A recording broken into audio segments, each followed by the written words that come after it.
Chainsaw and I'm Here's Johnny. It's Chainsaw and I'm Just as nutty as Mike. I'm Jason and Ken Crystal with a pistol. Chainsaw and I'm Just as nutty as Mike. I'm Jason and Ken Crystal with a pistol. Chainsaw and I'm Just as nutty as Mike.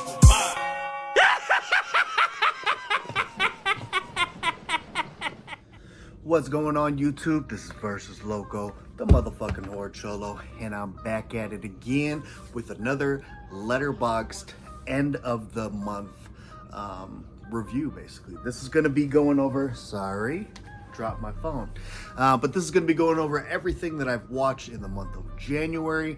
I am excluding a couple. Unfortunately, I did a review video for one of my Visual Vengeance films because I promised you guys that I'd start that series, and the file got corrupted. So now I have to do it all over again. But anyway, there are some Visual Vengeance titles in here. I'm gonna skip them and I'm gonna rewatch them again so they're fresh in my memory, and then hopefully start that series soon. So let's jump right into this. I believe I watched a total of 53 movies this month, okay? So, first movie that I watched in the month of January is gonna be Parasite from 1982. So Parasite is a Charles Band production before he had Full Moon. I believe it was on his Empire, and his Empire, line productions or whatever it was called. And that one is, I believe, Demi Moore's first movie. And man, you know, everybody knows that I have a sweet spot for Full Moon, but that movie just did not do it for me. It was, the effects were mediocre and far in between, or there was very few far in between. Barely anything fucking I felt like happened to that movie. So yeah, I gave that one 2 stars, 2 out of 5.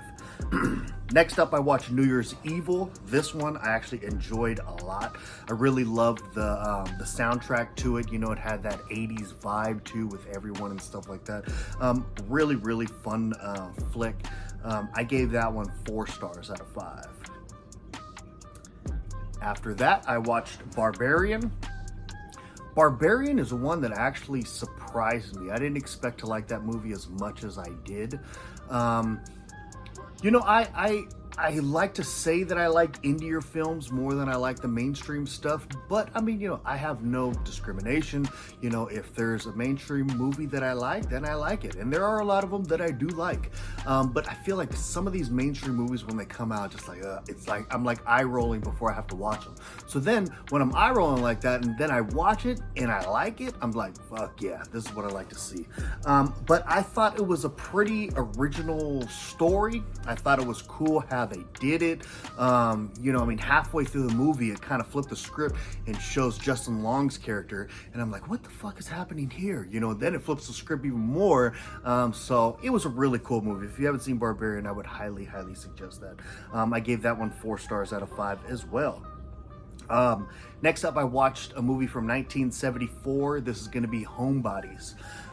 This was a really, really fun flick, man. It's basically a bunch of old people in, like, I think they were in New York City or Chicago, one of those bigger cities like that. They're in a pretty big apartment building, and they all kind of know each other. They're all friends. They've been living together for, you know, so long that they're all just like really good neighbors, bunch of old people. And somebody wants to kick them out and tear down the building and do something else with it, and it's basically these old people, man, killing off these people trying to do it. It was really fun movie, really, really fun. I gave that one also 4 stars out of 5. So next up, I watched Summer of Sam. This is from 1999, and it's funny, man. I watched the Summer of Sam movie hell a long time ago, and I was young, you know, I was younger, I guess, and I didn't like it, you know. I as a kid, you know, teenager, whichever it may be, I wanted, you know, just more focus on the actual killer himself, showing, you know, why he was like that, you know, which they show briefly in this, but it was more surrounded with the people, the effect that it had on the people, the different people that were, in this city and everything like that, and how everybody handled it. But watching it as an adult and seeing this kind of, I would almost say it's like a character study on the neighborhood, It's a very unique kind of movie, and I enjoyed it. I had fun with it. I gave it 3.5 stars. So next up, I watched Pearl from 2022. Pearl is a fucking phenomenal movie. I just talked about this one in my top 7 of 2022. I actually talked about Barbarian also. So if you haven't seen that video, check it out. But yeah, Pearl is a fucking amazing movie. This was actually my number 1 for 2022. Mia Goth, she is fucking amazing. I'm really loving her as an actress. She does an amazing job. I don't want to say too many details if you guys haven't seen this movie, but one thing I will say is she is just an amazing actor. At the very end of this movie, when you're seeing the credits, the looks on her face of crying and just angry and sad and just insanity, top fucking notch, man. She's good. I gave that one a fucking 5-star. That movie, it's amazing. Really great movie. So next up after that, I watched The Forest from 1982. This is a Code Red release, and it wasn't what I expected. I expected more to kind of happen with this movie. It kind of wasn't my thing. There was a couple scenes in it that were pretty cool, but for the most part, I didn't like it. So it was a 2-star for me. Next up after that, I watched Tentacles from 1977. This was a Kino release, and this one had promise, man. I love aquatic horror movies, so it was really cool being able to see this gigantic octopus and the animatronics of it and everything like that. But they just didn't show enough of it, they didn't show enough of it. It was a lot of like just deep sea diving and being on a boat with nothing happen. So it was just boring, it had so much promise to it too. If they would have just had that thing attacking more, and showing it move more and everything like that, it would have made the movie so much better and much more entertaining, but it just didn't do it for me. But I'd say it was average, it was average. I gave that one 2.5 stars. Next up, I watched Without Warning from 1980. This one was released first by Scream Factory. Then after that, Kino released it, and I watched it on the Kino release. And this one was actually pretty fun. It wasn't amazing or anything like that, but it was pretty cool. I really loved. It's an alien movie, so I really love the effects on the alien and everything like that. Looked really cool. Pretty decent story, but yeah, I gave that one 3 stars. So pretty cool there. Next one was a Visual Vengeance title, so you guys are going to have to wait for my thoughts on that one. Next up, I watched Paganini Horror. It's funny, man. When I remember I've had this movie sitting in my collection now for a while, and I thought it was more of like a slow giallo kind of type movie, and it kind of wasn't. It was pretty action packed, had some really good effects, really good lighting. I liked it a lot. It was pretty cool, man. I gave that one 3.5 stars. That one is released by Severin too, if you guys want that one. But I liked it. And the cover art for that thing, you'll see it up here. It's badass. I really love the cover art. Next up, I watched Fulci for Fake. So this is a documentary about Lucio Fulci. So the thing, I love Lucio Fulci, okay? Pretty interesting story, but for one, it's a documentary, okay? Which is, don't get me wrong, I love documentaries, okay? But then it's a documentary with subtitles. So you gotta really, really, really be interested in what you're watching in a documentary to be reading subtitles the entire time. And a lot of it was just like his sister, or I forgot, somebody that was related to him talking, and it was pretty bland, and it was okay though. They said some stuff that was interesting, so I gave it an average rating. It was 2.5 stars for me. That one actually. That one was also released by Severin, okay? So then I wanted to dive into these VSAs, start from the bottom, all the way up to the top. So I started with number one, which is going to be Death Feud. This one came out in 1987. This is part of the Vinegar Syndrome Archives line, and this is number one.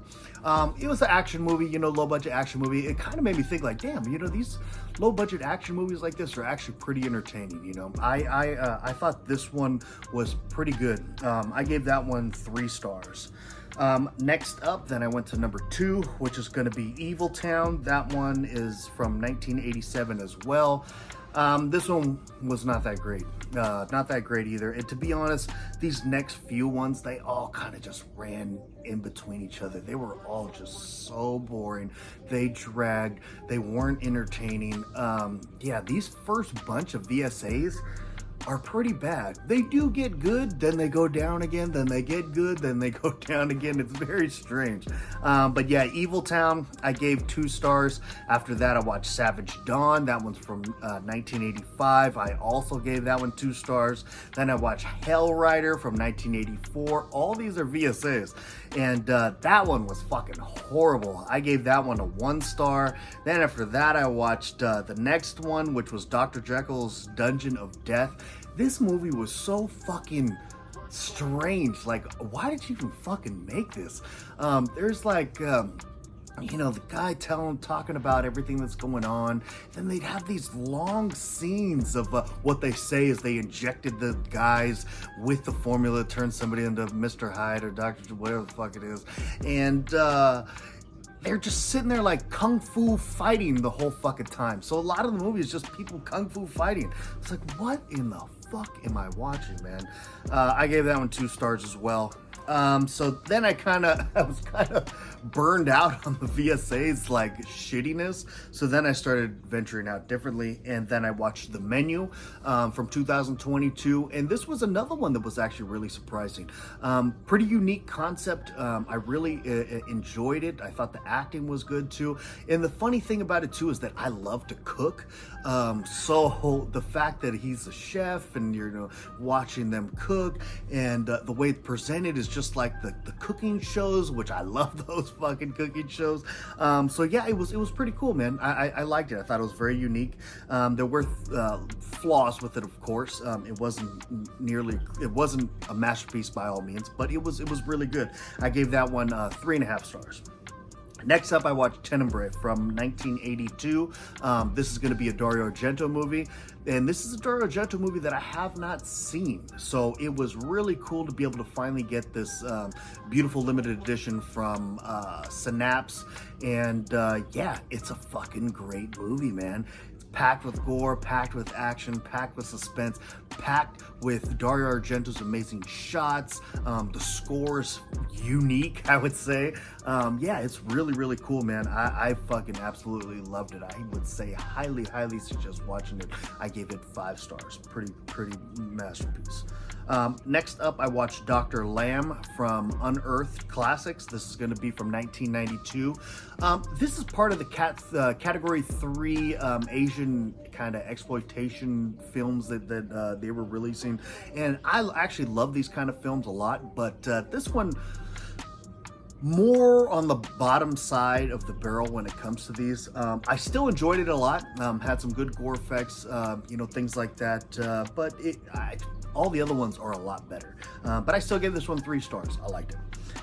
Next up, I watched Pray for the Devil from 2022. Here's my beef with this movie. For one, I don't even know anybody out there that said, oh yeah, that was a great fucking movie. I kind of want to talk to that person, wonder why, okay? But I, for one, love demon possession as a subgenre. I love religious horror as a subgenre. It's all things that, it had everything going for it that I normally would like. But this one, man, it just had so much unnecessary use of CGI when it's like they just were lazy and didn't want to fucking make anything in this, man. And that's already a huge fucking no-go for me. And then it's just the whole concept, they're like in exorcism school, and she wants to be an exorcist. The priest doesn't want her to be an exorcist. Says, "Oh, look, here's what it looks like, blah, blah, blah. You don't want to do this." It's like, "Yes, I do." Oh, man, I fucking hated it. It was bad. I gave it a 1 star. Next up, I watched Prom Night from 1980. This is a Synapse release as well. This was one of my strange blind spots. I had never seen this movie before, and of course, you know, everybody knows Jamie Lee Curtis, and this was kind of in her heyday, you know, and you know, it was a pretty good flick. It was actually kind of average. You know, it was started off really cool, being in the building and little kids taunting her and everything else like that. And then it got slow. And then at the end, it kind of built back up. That head chop off scene was pretty cool. But I would say it's an average slasher, you know. So I gave that one 2.5 stars. Next up, another Synapse release. I watched Mosquito from 1994. This was right up my fucking alley, man. Creature feature, good effects, lots of gore.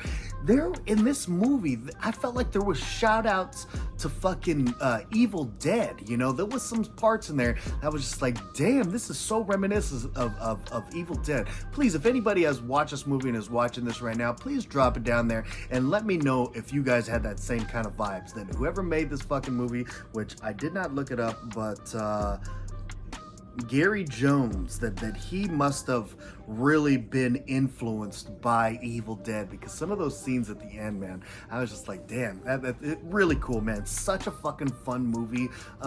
Really good, man. I gave that one 4 stars. Next up, we have Street Trash, also a Synapse release. This one is from 1987. It's been a while since I watched this movie, and it was strange that I didn't own it already, because I recently actually bought that movie. But it's a fun time, man. You know, it's like me, I'm a kind of a hound when it comes to effects and special effects, practical effects, things like that. And this one has a ton of it. I would say that the beginning to the middle is very strong. The third act, it kind of dies out for me, you know, with all the kind of fighting and everything like that. It's just, I don't know, it kind of loses me, because it loses track of how it was at the very beginning. Again, though, I really did enjoy the movie. It's been a long time since I watched it. Like I said, I thought I owned it, but I guess I didn't until now. But yeah, I gave it 3.5 stars. I still liked it a lot. Next up, I watched Abominable from 2006. This one is part of the MVD Rewind line, so if you want to buy it, you can get it there. This was a very surprising fucking movie. I think it was my boy Brian Goes Blue that told me. He says like, man, you need to watch that one, because that's a good one. He knew I had it in my collection, and yeah, so I watched it and I was like pleasantly surprised. It was it definitely, it's weird. I want to say it had vibes from early 2000, but at the same time, it didn't. It had kind of captured vibes from, you know, before that, when it was a lot better kind of horror and stuff. They did really good. There's not too many good Bigfoot movies out there, and that one definitely is up there. I gave that one 3.5 stars. Next up, I watched Bubble Boy from 2001. This movie I had not seen in a very long time. I think I got it from eBay for like $1. Didn't have it, so I was like, oh man, it's been a long time since I watched Bubble Boy. I gotta get that movie. And Bubble Boy is hilarious, man. I have so much fun with that movie. It's one as a kid that I used to watch all the time, and yeah, man, it's a fun time. I gave that one 3.5 stars. I love that movie. All right, next up, this is where people are going to start hating on me, okay? I watched Punch Drunk Love because it was actually the only Adam Sandler movie I had never watched. And I was over at my buddy's Fans of Something live stream, and we were doing a top 5 of Adam Sandler movies. And, you know, I just wanted to make sure and see if this was a contender or not. And I don't know, it wasn't for me at all.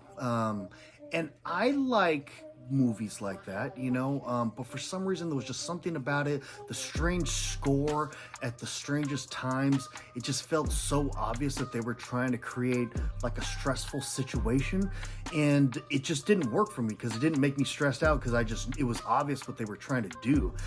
I don't know, there was just something about it. I'm sorry everybody, it didn't work for me. I gave it 2 stars. Next up, I watched another one from Visual Vengeance that I'm not going to talk about. Another one from Visual Vengeance I'm not going to talk about. Then after that, I watched the Pennywise documentary. I am a huge fan of the original It. So this documentary was right up my alley, man. It was really cool. It was really cool seeing a lot of the behind the scenes things too. Really awesome. I enjoy it. I gave that one 3.5 stars. After that, I watched another Visual Vengeance title, but I'm not going to talk about it right now. Then after that, I watched The Tenant from 1976. This one was a Scream Factory release, so if you want to buy it, you can get it there. This one was cool. I feel like a lot of people like it more than I do.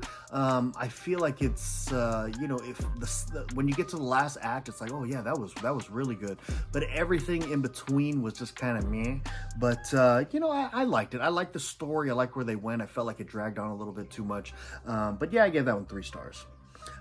Next up, I watched Prevenge. This is going to be a RJLE release, and I believe it was a Shudder exclusive. I honestly don't remember too much from this, and it wasn't really up my alley, so I gave that one 2 stars. Next up after that, I watched Fire in the Sky. Fire in the Sky was released by Scream Factory and by Imprint. Both of them are region free, so you can go with either one if that's what you want to get. But yeah, Fire in the Sky, man, I watched Fire in the Sky in movie theaters in 1993 when it first came out. And this movie fucking terrified me as a kid. Let me see, I was born in 86. That's 4, 5, 6, 7. I was 7 years old when I watched that movie. And my God, I remember it being like advertised and it says based on a true story, not knowing as an older person now that literally one tiny thing could have happened and they could say based on a true story. But man, this movie terrified me as a kid. And you know what? It still holds up. It's a fucking great movie. I highly suggest this movie. It is basically an alien abduction film. So if you have not seen it, highly suggest watching it. I gave that one 4 stars. Next up, I watched Ju-on: The Curse. This is going to be the first one in the Japanese Grudge series. And this one came out in 2000. This one has an Arrow box set. And I enjoyed it. I thought it was good for what it was. I personally like the Ringu movies a lot more than I enjoyed this one. I am looking forward to watching the sequels. Possibly those ones may be a little bit better than this one was. But I still liked it. I gave it 3 stars. Next up after that, I watched Prehysteria. This is on the Full Moon line. This was released a long time ago on Full Moon's Kids series that they had called Moonbeam. And it's a fun movie, man. It's very cheap. It's corny. It's cheesy, but it's fun. It's a kid's movie. I gave that one 3 stars as well. Then after that, I watched The Black Phone from 2001. Actually, why does it say 2001? That thing came out last year. But anyway, The Black Phone. I watched this movie twice. And upon first watch, I was a little meh about it. But then watching it again, I was like, this is actually a pretty dark movie for a mainstream movie. And it captured a lot for what it did. I think it was only PG-13. And for a PG-13 to be able to show you enough to make it disturbing, I thought was pretty unique that they were able to capture that. I thought that was a pretty good film. I think the first time I watched it, I gave it like a 3.5 star, but it went up a half star upon second watch. So I gave it 4 stars. Next up, I watched Kingdom of the Spider from 1977. This one was released by Code Red. I'm not sure if it's still in print, but if so, you can look it up by Code Red. This was a pretty cool movie. It was very slow at the beginning, but it caught up a lot at the end, and was very action-packed towards the end. Lots of spiders, lots of cool stuff, and it's like all real spiders too. A lot of it wasn't like effects besides the scenes and the abundance of spider webs. So it was pretty cool how they did that. Still was very far from a masterpiece. Like I said, it was only the third act that made it really good. So yeah, I gave it 3 stars. Next up, I watched Valentine from 2001. This one was a Scream Factory release. And, you know, these early 2000s to late 90s movies that were all kind of based off Scream, they did it for me at the time, but they just do not do it for me anymore, man. I feel like Denise Richards was the best part of this movie. And that's it. So Denise Richards gets 2 stars. Next up, I watched 2LDK from 2003. This is going to be an unearthed release as well. This one was okay. Very strange, simple story. 2 roommates kind of live together for a long time, then start arguing with each other, then start fighting, cutting up each other and stuff. Very kind of strange. But it was average. I'd say 2.5. Next up, I watched The Pact. This is a movie from Saturn Core. This is going to be a shot-on-video film from 1995. This one was another one, very average. You know, the thing about shot-on-video films is I personally love shot-on-video films. There are some times when they drag, and it's like you can't add too much story to something that's shot on video. You got to realize that you're already having a limited amount of people that are interested in these films, and you got to keep them entertained. And then the people that aren't interested in these films, if you want them to watch your film, you got to keep it entertaining. And a lot of those, hint, visual vengeance ones, they keep you entertained, even though they are extremely micro budget. They're almost no budget, movies. They're put a lot of ambition into them and stuff like that. And this one, I feel like they thought too much about it, and it was kind of a mess. But it was average. I give them credit where credit's due. It was 2.5 stars, average. Next up, I watched that documentary on Netflix, The Hatchet Wielding Hitchhiker. It's funny, I remember when that story happened, and it literally happened around my neighborhood. I think he was staying in Stockton or something like that, and I'm pretty close in that vicinity. And so it just, I feel like I was able to be more intrigued by it because I literally remember that story going on. But I thought it was well made, very interesting, trippy stuff, yeah. So I gave that one 4 stars. Excuse me. Next up, I watched Freaks from 2018. This is actually another one that I believe my boy, who told me to watch this? Sorry, guys, I'm forgetting. It was either Brian or it was Vin, I believe. And, but yeah, this one was surprising, man. I'm really bad with names, but what is his name? Emil Hirsch, I don't know how the fuck to say his name. But yeah, I always remembered him from The Girl Next Door. I absolutely love that movie. So it's always really cool to see him in movies. He also was in The Autopsy of Jane Doe, and that's a fucking great movie. And this one does not short, man. It's really fucking cool.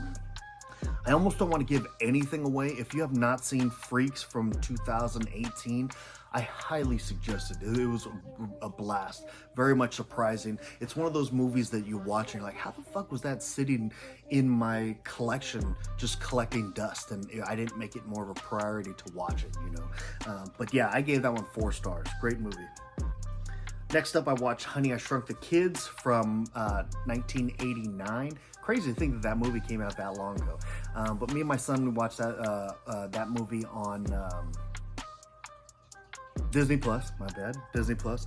And, this is a movie that I've been watching since I was a kid. It makes me really happy with the movies that I watched as a kid and that my kids like. So he had a blast. We both had a blast, man. I gave it 4 stars. Right after that, we watched Honey, I Blew Up the Kid from 1992. Another one. It's just probably a tad below the original, but we both had a blast with it, man. Really good. Gave that one 3.5 stars. Then after that, we watched Honey, We Shrunk Ourselves. This is definitely the lowest out of all of them in the series. It's average, It had some good parts. So I can't say it was a bad movie, but it was average. I gave it 2.5. Next up, I watched The Dark and the Wicked from 2020. This one was released by RLJE, so if you want to get it, you can get it there. But this was a cool one, man. I watched it a long time ago, and I kind of wanted to see if it was going to be on a different list that I did for Mega Mike's channel of possession movies. So I wanted to watch this one to make sure that if it was gonna make the list or not, and it didn't because there was some other heavy hitters out there. But this was still a really good movie. Had a lot of creepy stuff in it. Really cool. I gave that one 4 stars as well. Then I watched another Visual Vengeance title, so you're gonna have to wait on that one as well. Then I watched Go from 1999. This is another one I watched all the time back when it first came out. Really fun time. I enjoy it. It almost has that kind of Quentin Tarantino style filmmaking. You know, it's like it goes through one story, then it shows another person's story and how their stories collide. Really cool, man. I always have a blast with that movie. 4 stars. Next up, I watched Scream 4. Scream 4, it's funny. Everybody says that their favorite, I think, is 1 and 4. And then the new one, of course. Everybody loves the new one. But man, I feel like every time I watch part 4, it gets lower and lower on my list. It's, yeah, I didn't like it. I did not have a fun with it at all. And I have seen it quite a few times in my life. I don't know, but I gave it 2 stars. It was not my thing. But next up, I watched Don't Fuck in the Woods Part 2. This one came out in 2022. This was a very strange movie because it did have a lot of nudity and it did show a lot of like sex scenes and stuff like that, but it didn't come off like, you know, like a soft porn or something like that. It wasn't played like that. It was literally just played like an extreme version of a horror movie. So it was easier to watch, you know. I mean, if it was soft porn, it's like I don't just sit there and watch, you know, soft porn. So it's like if it was played like that, I wouldn't be as interested in it. But since they played it like a horror movie and you know, just had an abundance of nudity and sex scenes in it, I thought it was really good. I was so entertained. It was so cool. It was the shots were neat. The effects were neat. It had a lot of gore in it. I mean, man, they show some pretty extreme stuff in there, man. I love seeing extreme stuff. So I loved it, man. So I gave it 4 stars. That one was released by, I think, Wild Eye. Yeah, Wild Eye. So if you want to check that out, make sure you get it from them. Next up, I watched The Sadness, again from 2022, and this movie is fucking batshit crazy, man. It's funny, I watched 2 crazy shit movies like right after each other. Don't Fuck in the Woods 2, now The Sadness. The Sadness is fucking insane, man. That fucking scene when they're on the subway is fucking a masterpiece. It's so fucking cool, man. I absolutely love this movie. If you want to watch a crazy, psychotic fucking bloodfest movie with exploitation kind of scenes in it and everything like that, definitely give this one a watch, man. I gave that one 4.5 stars. That one almost could probably go up to 5 stars, but yeah. Next up, I watched Critters. Critters to me is a masterpiece, man. I've been watching that movie since I was a little kid, and I had the VHS to it, used to watch that thing all the time. I love the score in the movie. I love the creatures in the movie. The original one, I love how dark it is, and then you see the red eyes and shit like that. I mean, I got one of them tattooed on my fucking elbow. I love Critters. To me, 5 stars. Next up, I watched You People, the new Jonah Hill and Eddie Murphy movie, and you know, I know it's getting a lot of hate right now, but I absolutely loved it. You know, there's a lot of movies that have that same exact subject matter, and I thought this was going to be kind of another one of those regurgitated things of the same exact kind of concept and stuff, but it was, but at the same time, I feel like they had a unique perspective on it, and it did have something different to offer than that typical, you know, white guy with a black girl or vice versa kind of thing, and their families freaking out, you know. But it was good, man. It was good. It was funny, and I love Jonah Hill. You know, it's funny. I mean, I love Eddie Murphy too. I love his older stuff. You know, everything that he's done before, you know, is just like masterpieces. You know, but you know, Trading Places, fucking Delirious, all these kind of things like that. But in this movie, it's crazy that I feel like Jonah Hill stole the show. Like, in a movie that has Eddie Murphy in it, I feel like the more breakout performance was Jonah Hill. So that's kind of incredible to say. So yeah, Jonah Hill's the shit. I liked it a lot. I gave it 4 stars. Next up, I watched Idle Hands. I actually watched this one again with my 5-year-old son, and he loved it. We loved it, man. I just, it's another one that I used to watch in my younger days, and we had a blast with it, man. He was, was that his hand? He cut it off. Everything. It was such a blast. Yeah, this one's from 1999 also, and then this one is Scream Factory released it. But I gave it 4.5 stars, man. It's hilarious. It's bloody. It has good effects. It has a fun story. It is just literally a fun time. That perfect blend of blood and laughs is just, it's awesome. It's awesome. And then last but not least, I did watch Analyze That. This movie came out in 2002, and it's hilarious, man. This is Robert De Niro and what can I think, Billy Crystal, and it's just a great time. I feel like it's one of those comedy movies too that's extremely underrated. I never people talk about Analyze This or Analyze That, and both of them are equally funny.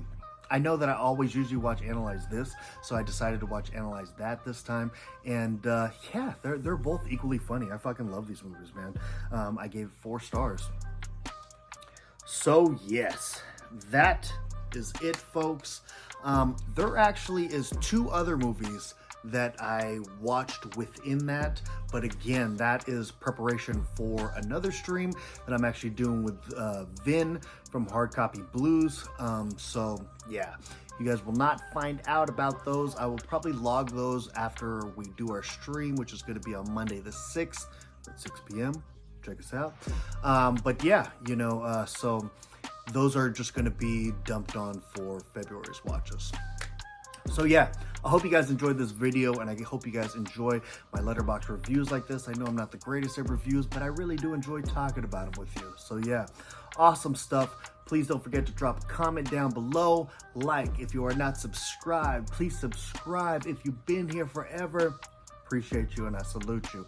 If you're brand new, welcome to the club. Appreciate you guys are here. Thank you guys for everything. Until next time, I'm out this motherfucker. Yeah.